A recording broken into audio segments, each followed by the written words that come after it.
शब्द प्रति minute. Dictation start होगी 5 सेकंड बाद। स्टार्ट। आदरणीय साथियों, भारत में पंचायती राज की मान्यता सदियों से रही है। पंचों में परमेश्वर वास करता है, ऐसी हमारी मान्यता रही है। वेदों में कहा है कि 5 व्यक्ति समर्पित रूप से मिलकर यज्ञ को पूर्ण करें। स्वर्गीय राष्ट्रपिता महात्मा गांधी जी की मान्यता थी कि भारत की आत्मा गाँव में बसती है। जब तक गांव स्वतंत्र नहीं होते, देश पूर्ण रूप से स्वतंत्र नहीं होगा।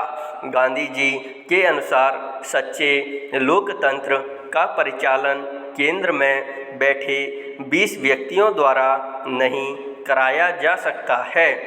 इसका क्रियान्वयन प्रत्येक गांव के निवासियों के माध्यम से ही होना चाहिए।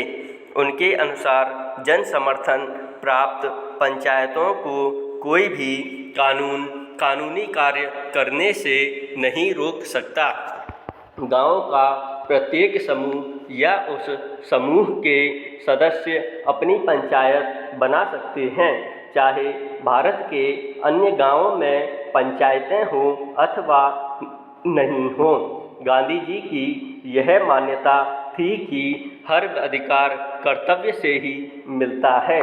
ऐसे अधिकारों से कोई भी वंचित नहीं कर सकता। पंचायत लोगों की सेवा करने के लिए है तथा भारत का हर लोकतंत्र इकाई गांव ही है। भारतीय संविधान के अनुच्छेद 40 में पंचायती राज के संबंध में अंकित किया गया है कि राज्य ग्राम पंचायतों का संगठन करने के लिए अग्रसर होगा तथा उनको ऐसी शक्तियां और अधिकार प्रदान करेगा जो उन्हें स्वायत्त शासन की इकाइयों के रूप में कार्य करने योग्य बनाने के लिए आवश्यक हों। इस उद्देश्य से प्रेरित होकर भारत सरकार ने पंचायती राज व्यवस्था को सुदृढ़ करने के लिए समय समय पर कदम उठाए हैं। 2 अक्टूबर 1952 को भारत सरकार द्वारा ग्रामीण विकास हेतु सामुदायिक विकास कार्यक्रम प्रारंभ किए गए। इसके अधीन स्थानीय विकास हेतु सरकार द्वारा विकास खंडों को अनुदान राशि दी गई। भारत सरकार ने देश के ग्रामीणों का सर्वांगीण विकास करने हेतु पंचायत राज संस्थाओं के संबंध में 1957 में बलवंत राय मेहता समिति का गठन किया। इस समिति ने सिफारिश की कि विकास से संबंधित समस्त कार्यों को पंचायती राज संस्थाओं को सुपुर्द कर दिया जाना चाहिए। पैरा समिति की सिफारिश के अनुसार ग्राम स्तर पर ग्राम पंचायतें पूर्णतः निर्वाचित हों। इनमें 2 महिलाएं, अनुसूचित जाति व अनुसूचित जनजाति का प्रतिनिधि मनोनीत हो। ब्लॉक स्तर पर पंचायत समिति विकास के समस्त कार्य हाथ में ले।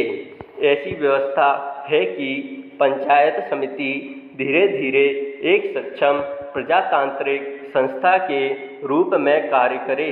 जिला स्तर पर पंचायत समिति में समन्वय रखने हेतु प्रत्येक जिले में जिला परिषद का गठन हो तथा उसमें सांसद विधानसभा सदस्य भी सदस्य रहें।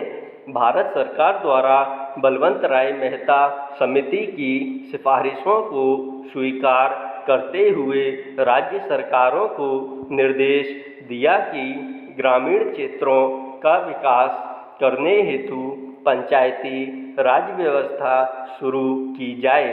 राजस्थान सरकार ने देश में सबसे पहले 2 अक्टूबर 1959 को नागौर में दीप प्रज्वलित कर त्रिस्तरीय पंचायती राज व्यवस्था आरंभ की। यद्यपि राज्य में ग्राम पंचायतें पहले से थीं, ब्लॉक स्तर पर पंचायत समिति व जिला स्तर पर जिला परिषदों का गठन किया गया। वर्ष 1960 में प्रथम चुनाव हुए। पूर्णविराम स्टॉप।